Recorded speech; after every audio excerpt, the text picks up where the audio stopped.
Okay, welcome everyone. Thank you very much for coming. And it's my great pleasure to introduce Junchen Jia. He is going to talk about applying machine learning to video streaming. Both are hot topics today. And not only he has published many SICOM papers, but also some of his work get deployed through Coneva and Skype. Really look forward to it. Thanks for the introduction. Can everyone hear me? From the back? Great. Thanks for the introduction. I'm Junchen. Today I'm going to talk about how to improve the quality of the experience for internet applications. So I think many people in this room watch Netflix or YouTube every day, right? So when you watch video online, have you ever wondered why video takes so long to start, right? And when the video finally starts playing, why all of a sudden the video starts buffering again, right? These are typical examples of bad quality of experience which will be tackled in this talk. Now first, ensuring high quality of experience is very crucial for many application providers.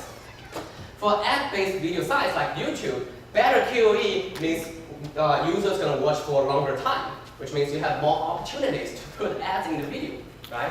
And for subscriber-based service like Skype or Hangout, better QoE simply means you can grab more users from your competitors. Now, however, today's QoE is not ideal. For example, we see a lot of video viewers suffering from buffering interruptions or low-resolution videos. Now, true that over the last several decades, there have been tremendous efforts towards better quality of the internet. So why QoE still sucks? Well, if you look at classic networking approaches to quality optimization, they're basically two camps. And the key difference between them, as in many system research problems, is where to implement the functionality of quality optimization.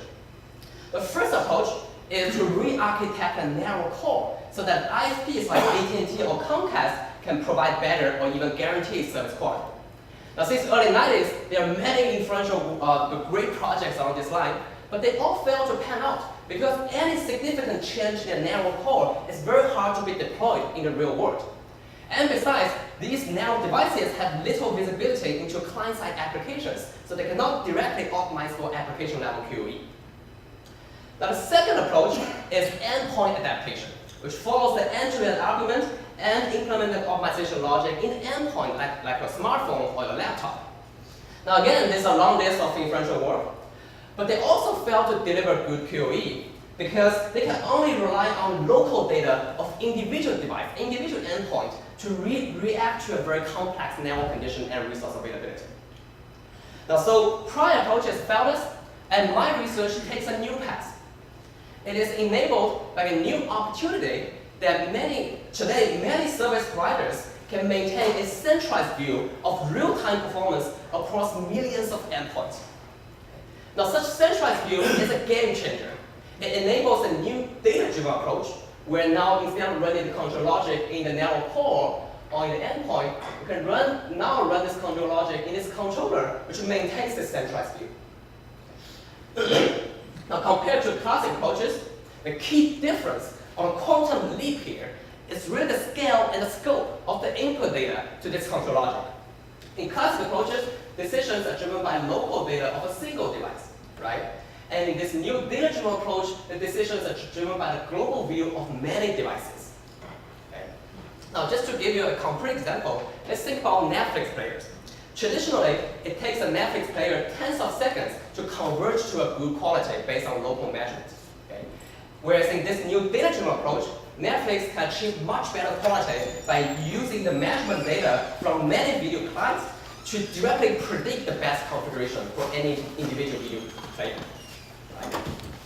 So the key promise here is that by having more measurement data, by using more measurement data, networking research can benefit from the data-driven paradigm, or so-called unreasonable effectiveness of data, which has transformed the landscape of many research fields in recent years, such as natural language processing and computer vision. And I believe networking should be no difference. Now, however, with this new data-driven approach comes new challenges. In particular, there are two key questions. First, how do we turn this massive measurement data into actionable insight? Right? And second, how do we turn this insight into real-time control? Each step is challenging. First, Turning data into actionable insight is an algorithm challenge. What we need is an expressive model that can capture the complex relations between endpoint, decisions, and QoE, right? And secondly, turning actionable insight into real-time control is a system challenge. What we need is a scalable platform that can respond to geo-distributed endpoints with decisions based on the most up-to-date global view. Now, it's tempting to address these challenges by existing machine learning techniques or big data platforms, but we found they didn't work very well in our context, and I will explain the reasons in a minute. Now, the major contribution of my PhD thesis is to make this data-driven approach practical by addressing these technical challenges. The key insight on my secret weapon here is related that if certain structural properties of the internet are persistent, then these challenges can be addressed. Okay. At a high level, the idea is that these domain-specific structural properties allow us to build expressive models, and because these structural properties are very persistent, we can build scalable systems by separating offline structured learning from real-time decision-making. Now, based on this insight, I developed end-to-end systems and deployed them in real world to improve the QoE for two applications, internet video streaming and internet telephony. And this improvement can lead to significant benefit for these application providers. Now, besides industry deployment, my systems also have open source versions for everyone else to try out. Now, I'd like to stress that I'm not an ML expert, I'm a networking researcher. Okay? The point of my research is not to offer a novel ML algorithm, but to demonstrate the feasibility of using domain-specific insight and using machine learning at scale to achieve non-trivial quality improvement for real-world applications. Now, in this talk, I will show how these challenges can be addressed in the context of two applications, internet video streaming and internet telephony. And I will use three systems to walk you through the key ideas. But before I proceed to concrete applications, is there any question about the high-level picture so far? Okay, let's start with internet video. First, let me give you some background on how internet video works today. Okay? So for many people, it's like this, right? So you have video server, you have a video client. Okay? Server sends the video as IP packets to the client where the video is played. Now, this might be true 20 years ago, but today, internet is way more complex than that. For one thing, video is no longer directly streamed from the original server. Instead, each video will be replicated to multiple content delivery networks, also called CDNs. So for example, here we have two CDNs, Level 3 and Akamai. And each client can choose which CDN to stream the video from. Okay. And besides CDN, each client can also choose to stream the video in one of the multiple available bitrates. For example, here we have two bitrate levels, 1.2 and 5.2 Mbps. So in total, there are 4 possible decisions in this decision space, right? We can choose 1 or 2 CDNs, and we can choose 1 or 2 bitrates. Now let's say we are watching a soccer game, and there's a critical penalty kick. Mind you, this is not field goal. The video is streamed from Akamai, one of the 2 CDNs. And let's take a look what will happen. It's a buffer, you don't know what happened. By the way, anyone want to take a bet? This is a goal or this is a miss?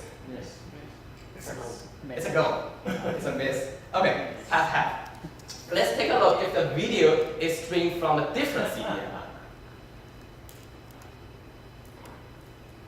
Yes. Okay, good call, half people. So the point is not to say that Akamai has worse performance than Level 3. Okay, Level 3 could have bad quality as well. The point here is that CDN performance has great spatial and temporal variabilities. So picking the right CDN and bitrate has huge impact on video quality. Okay.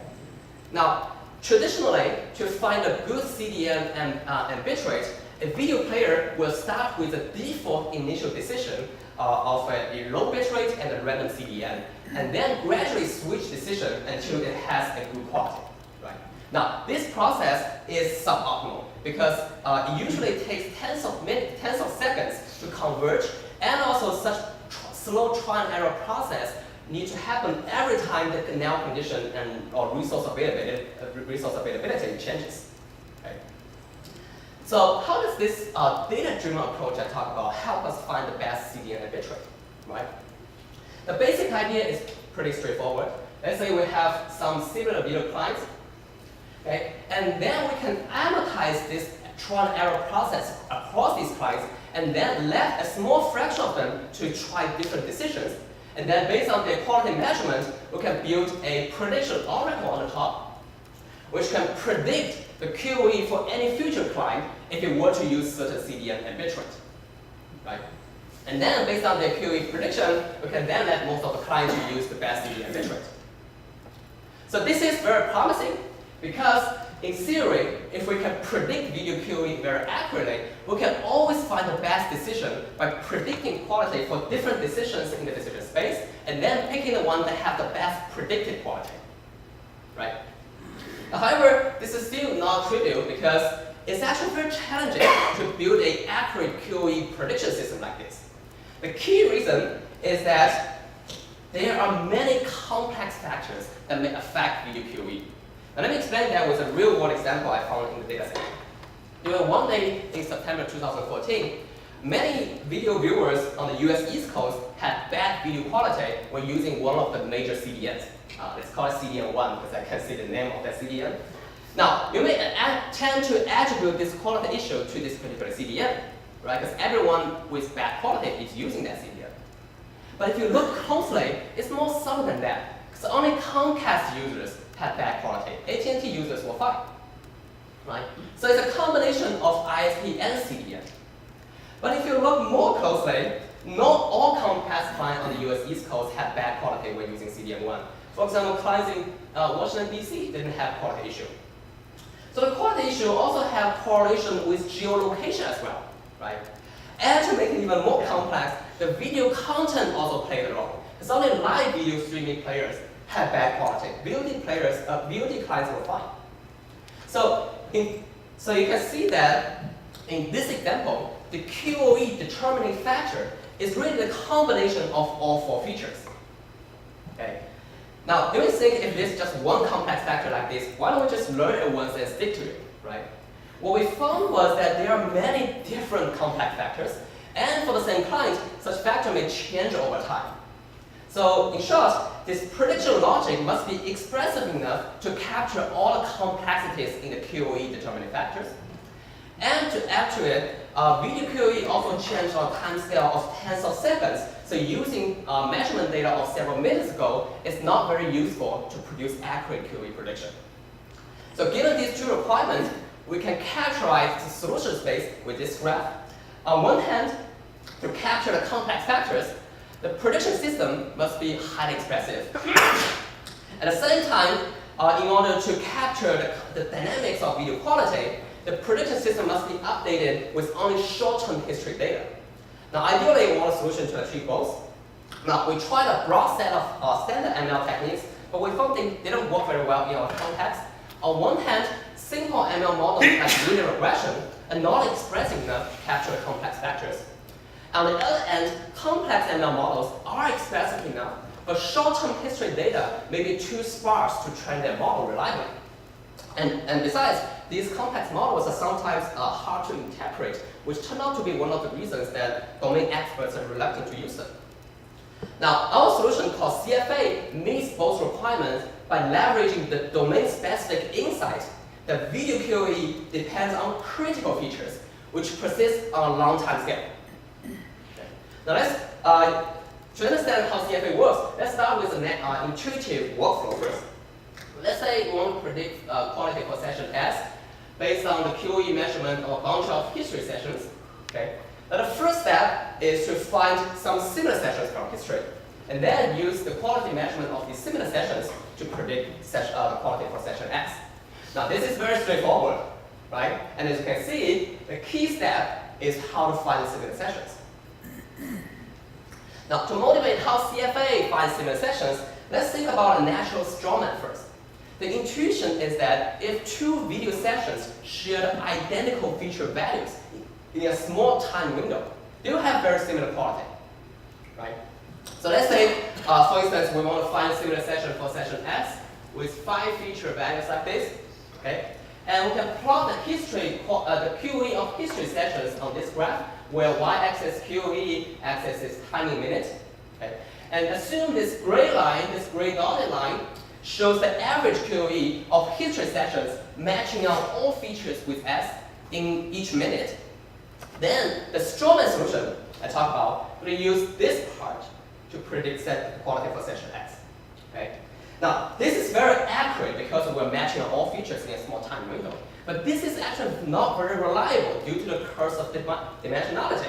This is because while this only usually just a handful of features, these features are actually categorical features, each having tens to thousands of distinct values.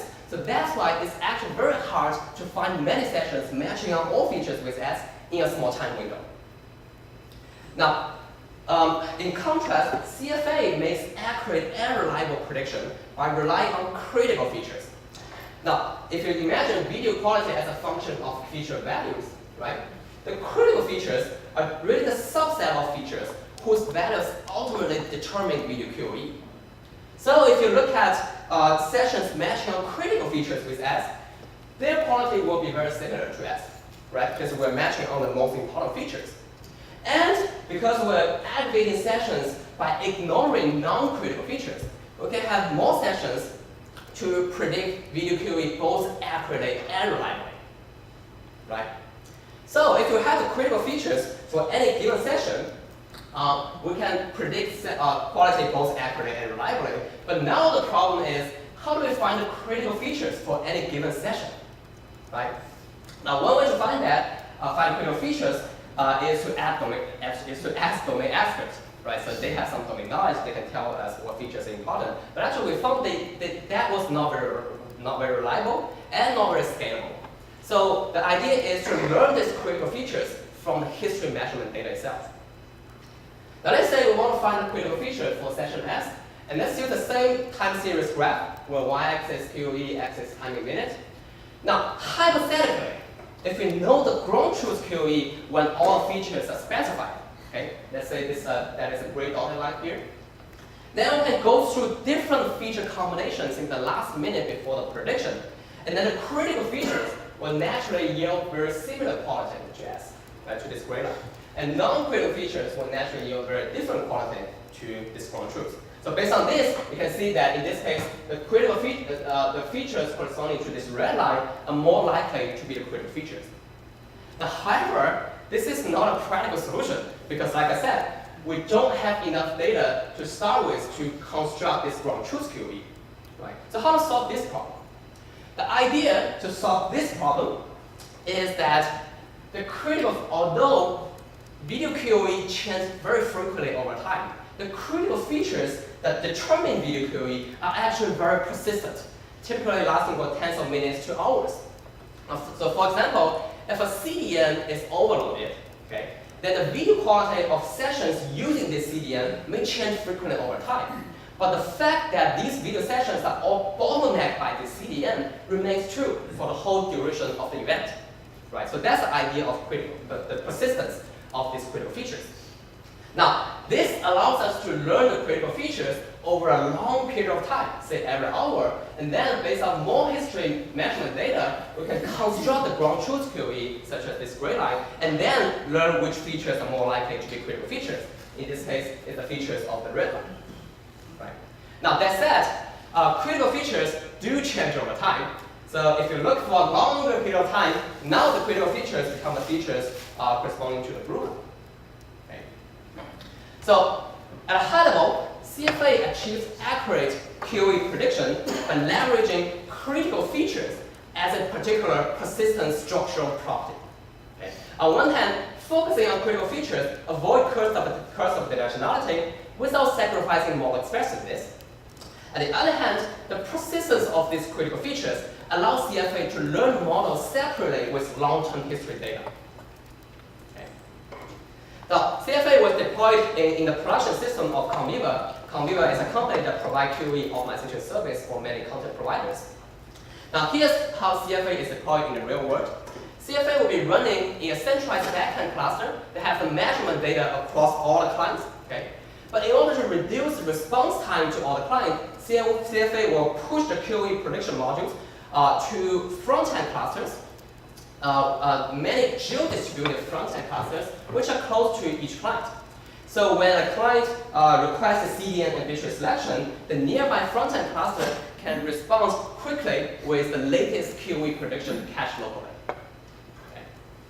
I worked with their engineers for a couple of months, and CFA was deployed in their production system to improve the QoE for one of their major content providers, which has 3 million sessions every day. And all of their quality measurements were used as input to train the CFA model. And random 5% of these users had the decisions and bitrates made by CFA. Okay. Now let's look at the real-world results. Here, I'm comparing CFA with an industry standard baseline, which starts with a random bitrate CDN selection, and then users are going to use a smart local adaptation logic for midstream CDN bitrate selection. Left-hand side is average buffering ratio. Buffering ratio is a percentage of time of a percentage of video session duration you're spending buffering.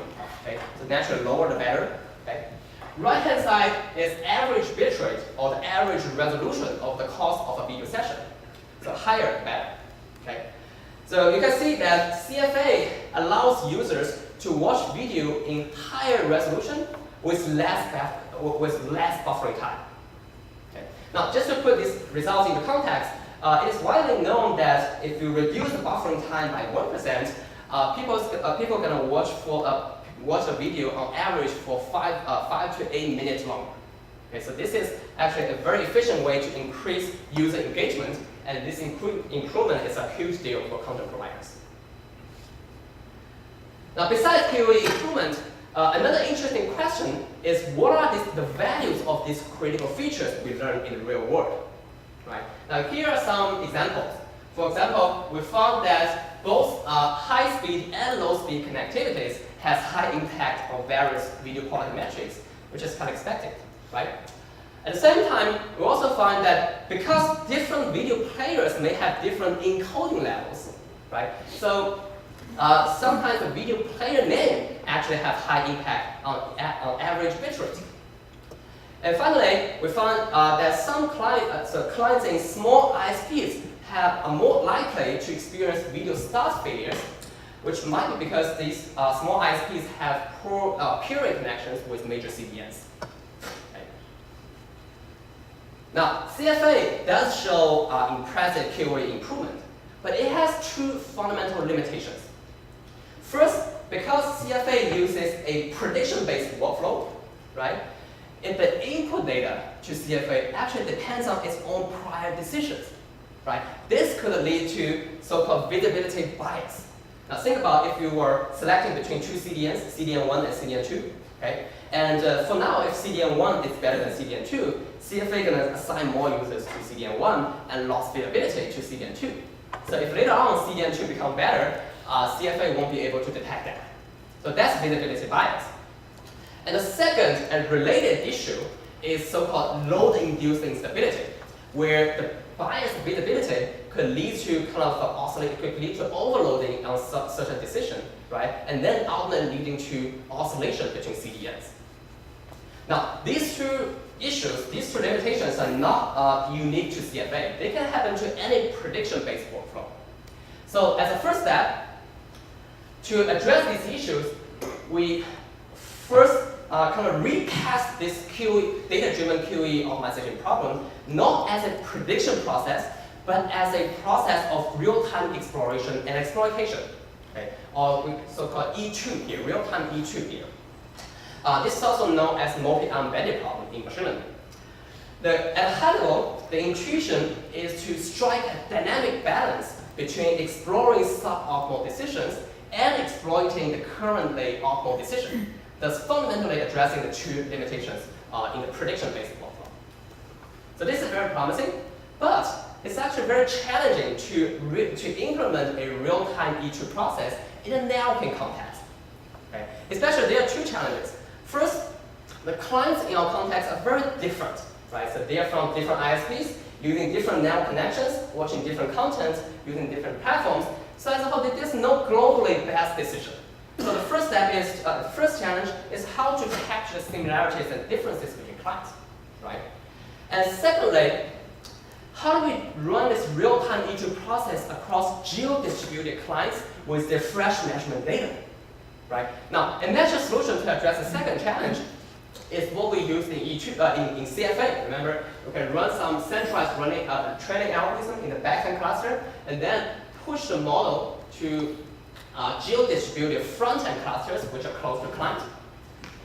Now, what I didn't mention is that the communication between these front-end clusters and the back-end cluster is not in real time.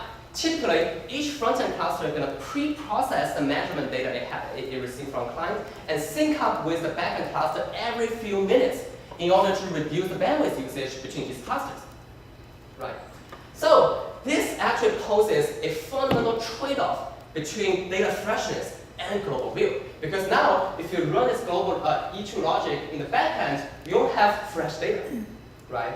And if you run this global E2 logic in each front-end cluster, you won't have enough global data to reason about the complex relations between clients. So how do we solve these two problems? Well, my solution is driven by two empirical measurement observations.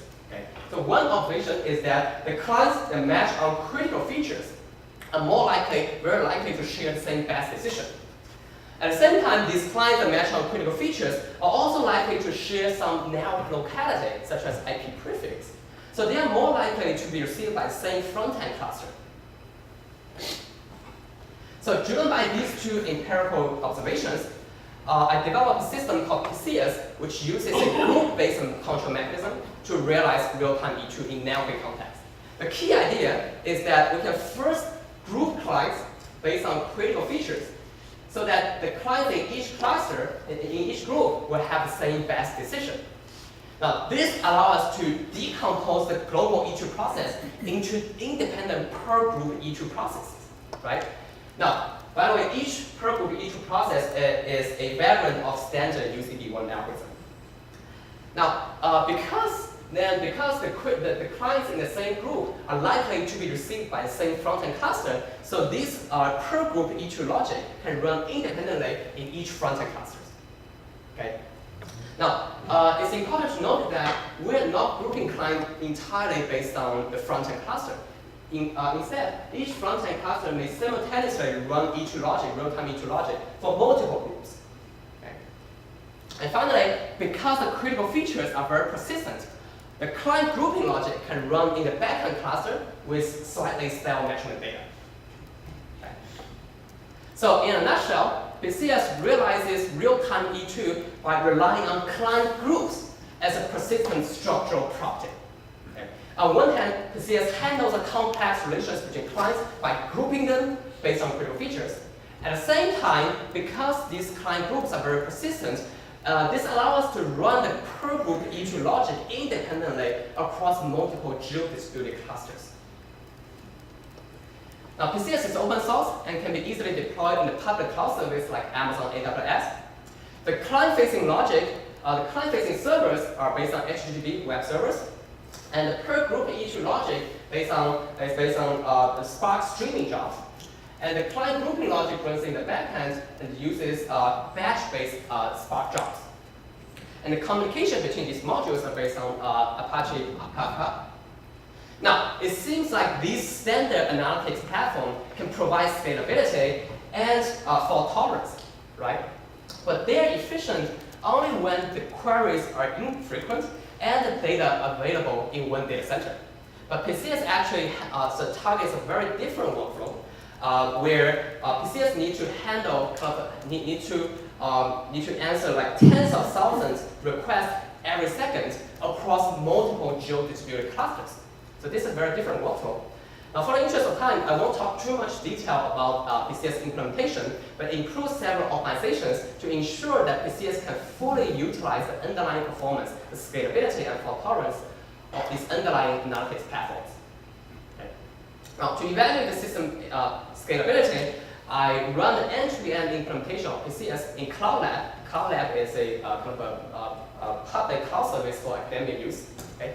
And we found that Perseus the throughput of PCS is horizontally scalable, and to put our results into context, with only 30 Cloud Lab instances, PCS can handle the workload of YouTube, which is kind of 5 billion video sessions every day, with feedback loop delay of less than a second. Now, if I switch to the next application, is there any question about video streaming anymore? Yes? Yeah, what if you don't have enough data point for the group that have to have any good features? Can you use that to interpret? Good question. So I think, so if I understand correctly, you're saying because we're grouping clients and running independent control logic within a group, right? So what if the group is too small? What if the group is just one client, right? So in that case, it won't be, first of all, it won't, in any case, it won't be worse than using local adaptation logic. You can just run this local adaptation logic for each client in this group, right? And secondly, actually the system, so the PCS system actually have a limitation, kind of a threshold of how many users needs to be in a group, so the minimum amount of users in a group. So that problem is by definition solved. But that said, the downside of it is sometimes clients that are not very similar will be grouped together. Okay? And empirically, we saw the quality still get improved, but the improvement room is very small. So does that answer the question? Thank you. Yes? Oh, that, I think he was very in CFA, you said some actionable insights, correct? So what kind of action it's taking? Only CDN changes and the bitrate changes? Like you said there are a few critical features, right? So after selecting the critical features, so what action it does take? It does switch between CDNs or switch between bitrates? So you're asking, is it switching between CDNs or switching between bitrate based on critical So features? what I'm asking that, how do I use a prediction to?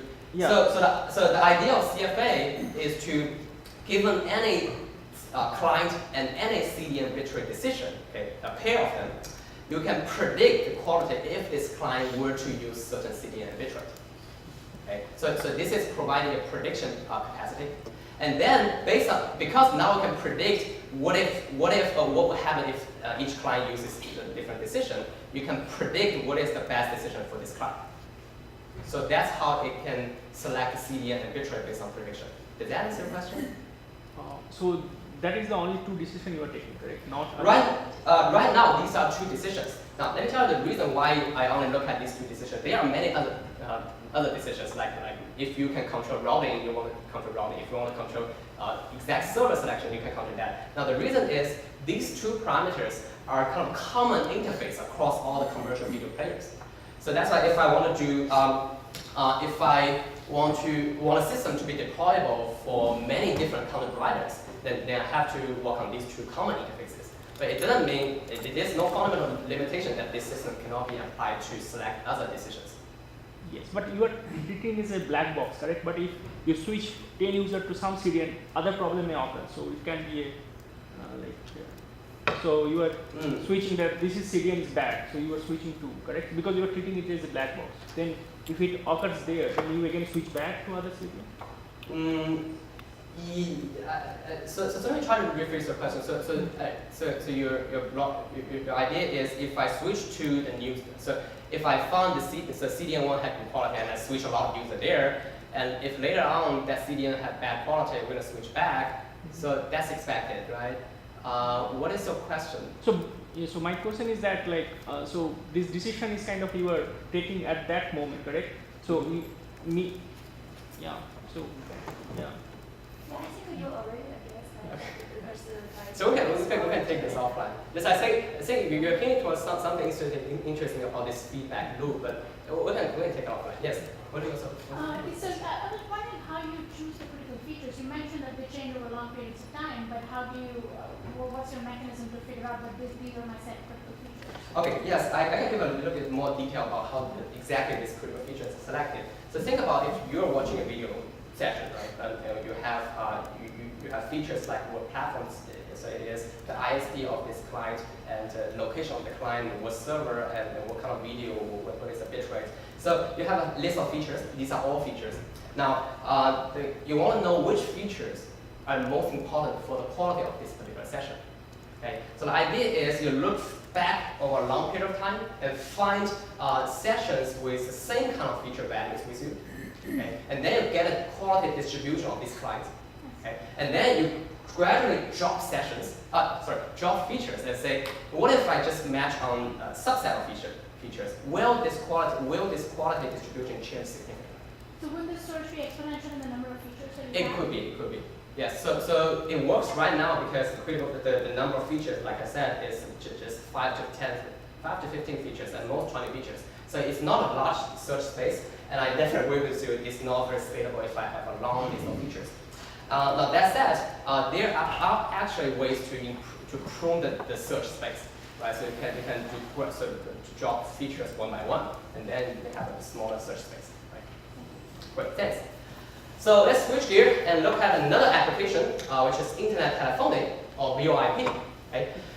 This is a joint project with Microsoft Research and Skype team there. And as we'll see, this is not a straightforward kind of application of what we use in video streaming. Instead, there are unique challenges and new solutions. First of all, VoIP quality sucks today. Okay, so have you ever called your friends, your advisor, or your students on Skype, and all of a sudden you couldn't hear the other side? Have you experienced that? Cool. So you're not alone. Overall, we saw 1/5 of Skype calls had bad narrow performance. Either a substantial packet got lost in the internet, or the latency between call and calling is too long. Now, this problem overall is just it's same as how to provide better quality of service over a best effort internet, right? And I think the solution is very obvious to many of you guys, which is overlay routing. So, for example, someone in US making a Skype call to someone in East Europe. Now, there are multiple ways to set up the call. It can go through a direct routing path, okay? Or it can be relayed through someone in California, or it can be relayed by someone in Austria, or both. Okay? Now, the point is that one of these relay paths will have significantly better quality than going through the direct routing path. Okay? Now, these are all old ideas. So why am I interested in this now? Well, it's because 10 years ago, these relay servers are usually P2P users, which join the internet voluntarily and have very limited capacity. Right? And nowadays, companies like Skype, Microsoft and Google, they deploy their powerful data centers all over the world and are using these well-connected data centers as relay points. Now, this offers a new opportunity to improve VoIP quality. For instance, our measurement study shows that if we can pick the best relay path for each call, okay, for each Skype call, we can reduce half of the Skype calls with bad narrow performance. So this is very promising. And as you can see, the problem here is how do you select relay server or relay paths for each client? And this sounds very similar to selecting CDNs and bitrate in video streaming, right? And indeed, it is similar. And you can imagine having its control system like PCS for Skype, where each Skype call will report its quality measurement to this controller, and any new Skype call can query this controller to get the best relay path. Okay. Now, this sounds really reasonable, but it doesn't work. The reason stems from a fundamental difference between internet video streaming and internet telephony. That is, in internet video streaming, the client space is in proportional to the number of clients, whereas in internet telephony, it's in proportional to the number of pairs of clients. Right? And similarly, the decision space in video streaming is in proportional to the number of CDNs or clusters, but in internet telephony, it's in proportional to at least the number of pairs of clusters. So, as a result, the data in internet telephony is way more sparse than in the case of video streaming. So if we directly use a system like PCS, we won't have enough Skype calls to probe the whole decision space, right? In fact, for most of ISP pair, the number of Skype calls between them in each hour is even smaller than the number of relay paths in the decision space. Now, the key idea of my solution, called VIA, is to prune the decision space on a long time scale. Now let me explain the intuition with this graph. On y-axis, we have the probability that the actual best relay path is one of the paid relay paths which has the best predictive performance based on long-term history data. Okay? So let's call this top k. So when k is 1, y-axis is how likely the best relay path, according to prediction, is actually the actual best one. Okay? And like I said, this probability is pretty low because data is too sparse to produce accurate prediction. But as k increases, you can see that the probability of the top k to include the best relay path raises dramatically. Right? In fact, when k is 5, the top k set will include actual best relay path almost all the time. So and by the way, just to remind you, the total number of relay paths is on the scales of tens to hundreds. So what this means is that it is, although very hard to identify the single best relay path for each IC pair, it is actually feasible to use long-term history to predict a subset of k relay paths, a small subset of k relay paths, which include the actual best one. Right? Now, this inspired the key idea of VIA, which is that for each IC pair, we're going to use long-term history data to prune the decision space down to this top k set in an offline fashion. And then in real time, we can use a system like Perseus to do real-time exploration and exploitation within this top k. Okay. So at a high level, VIA leverages the top k relay set as a particular persistent structural property. On one hand, VIA uses the top k set to reduce the decision space. Okay? And at the same time, because these top k sets are very persistent, we can separate offline pruning process from the real-time exploration and exploitation within this top k. Now here I'm using a real-world data set of Skype calls to evaluate how much VIA is better than the Skype, Perseus system and Skype default relay selection strategy. Okay? And this is across 3 metrics. RTT is the round-trip time between caller and callee. Loss is the packet loss rate for average packet loss rate over the course of a Skype call.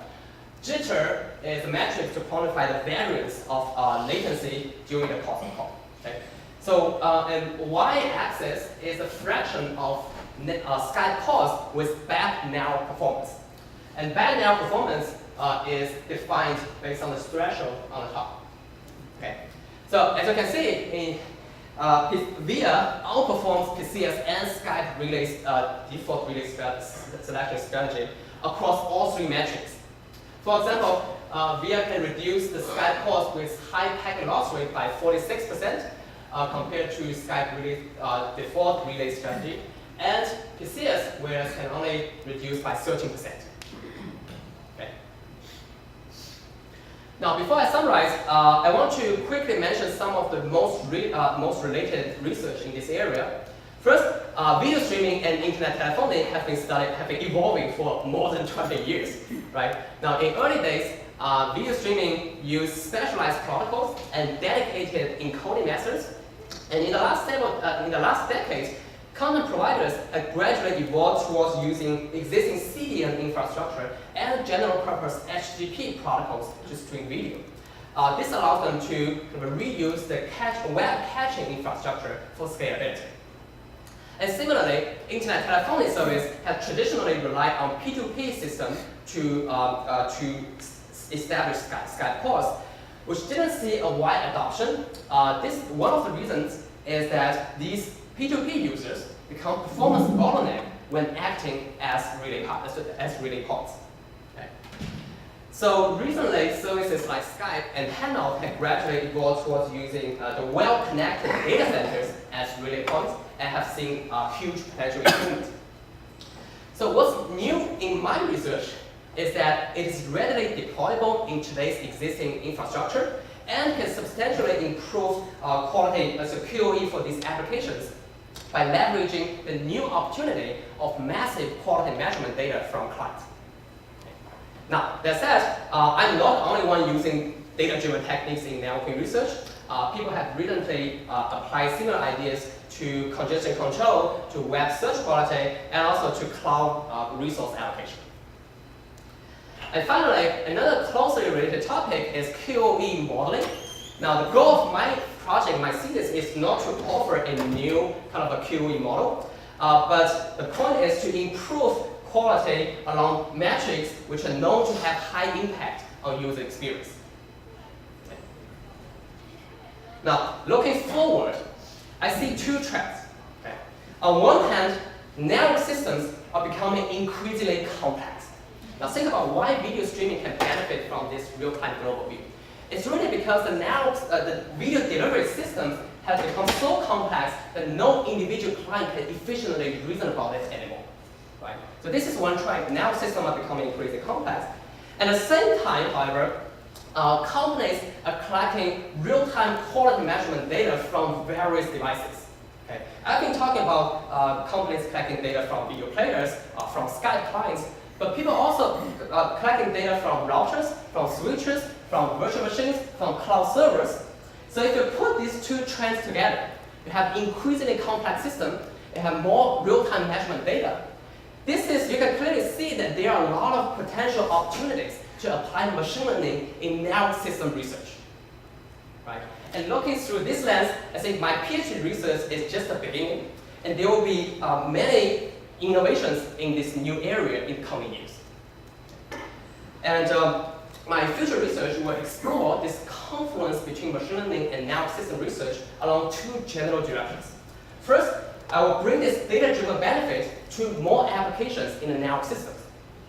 And second, I will develop more systematic and principled approaches to better utilize the measurement data we have. Now, one concrete project to utilize the massive networking measurement data is that we could build a real-time traffic map for the internet. Okay? So imagine we can have a Google map with real-time traffic information for the internet. Right? Now, this could be tremendously useful for many applications. But today's approaches to it, such as iPlan, rely on active probings, which is not very efficient and doesn't have a large coverage. Now, I plan to explore a new approach. The key idea in the new approach is that video traffic is actually dominating the internet today. Okay, so basically, video traffic is flowing on almost every link. So if we can measure the quality of a lot of video sessions, we actually have kind of a massive real-time performance measurement of the internet for free. Right? So this is a very promising approach, but again, there's a lot of technical challenges, which I think interdisciplinary collaborations are needed. For instance, how do we infer link-level performance based on a lot of entry and measurements? Right? This, I think, is very similar to the narrow tomography problem I think many people here are familiar with. And also, we know that it will be very beneficial to put together the data, the measurement data of ISPs, content providers, and CDNs. But there's no trust between them these days. So an interesting future research question is, how do we use the privacy-preserving techniques to enable the data sharing across the boundary of these service providers? Now, besides using measurement data to improve the narrow systems, we also need a more systematic approaches to better utilize the measurement data we have. Right? Now, one common challenge faced by many research projects these days is how do we do trace-driven evaluation? Now, think about if you have developed like 3 server selection algorithms, and you want to know which algorithm was the best in the real world. Right? Now, the common practice these days is that you're going to collect some real-world measurement trace, and then use trace-driven evaluation to extrapolate what will happen if any of these algorithms were to be deployed in the real world. Okay. Now, this approach could be notoriously unreliable because the measurement data as input to this algorithm is actually biased by the old policy. Right?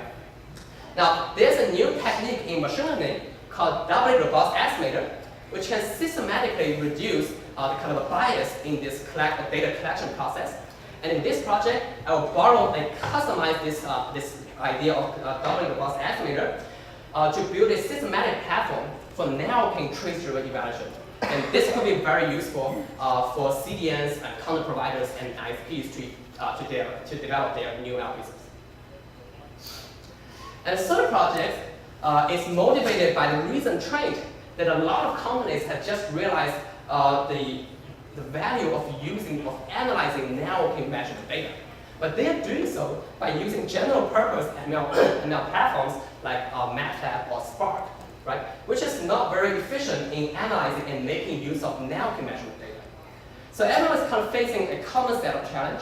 Now, one common challenge is that these machine learning algorithms are often black boxes, right? But networking engineers prefer white box and interpretable algorithms, which they can understand and improve based on their domain knowledge. Okay. Now, in fact, the reason Commeba engineers were happy to deploy our CFA system in their production system was because they could understand the idea of critical features. Now, another downside of blindly using machine learning in networking context is the so-called algorithmic bias. Now, think about if a content provider like ESPN, and ESPN can use clients in small ISPs to explore different CDNs, and then let AT&T or Comcast users to exploit the best CDN. Now, this could lead to a reverse violation of network neutrality, where now the content providers are discriminating against ISPs, right? Now, to avoid reinventing the wheel, I will develop a custom data analytics stack for networking purposes. Think about a Spark or Hadoop for networking research. It will provide abstractions like flows and connections, and automatically discover structural properties like critical features. And this will be very useful for researchers and engineers working on networking and system research projects. Now, to conclude the talk, QoE is very critical, but classic networking approaches have failed to deliver good QoE. Now, my research takes advantage of a new opportunity that today many service providers can maintain a centralized view of real-time quality measurement across millions of endpoints. Right? This actually motivated a new data-driven approach, and the contribution of my thesis is to make this data-driven approach practical by leveraging the key insight that some structural property of the internet are very persistent. And this insight actually enables us to build systems and algorithms for accurate QoE prediction with a scale of system implementation and to handle a very large decision space in internet telephony. And based on this insight, I developed end-to-end systems and deployed them in real world to improve the quality QoE for internet video streaming and internet telephony. Now, looking forward, the big research vision I want to impress you today is that there are tremendous opportunities to apply machine learning in network research systems. And in particular, we could build a real-time internet traffic map, we could build a systematic trace-driven evaluation platform, and we can build a custom data analytics stack for networking purposes. With that, I'm happy to take any questions. Thank you.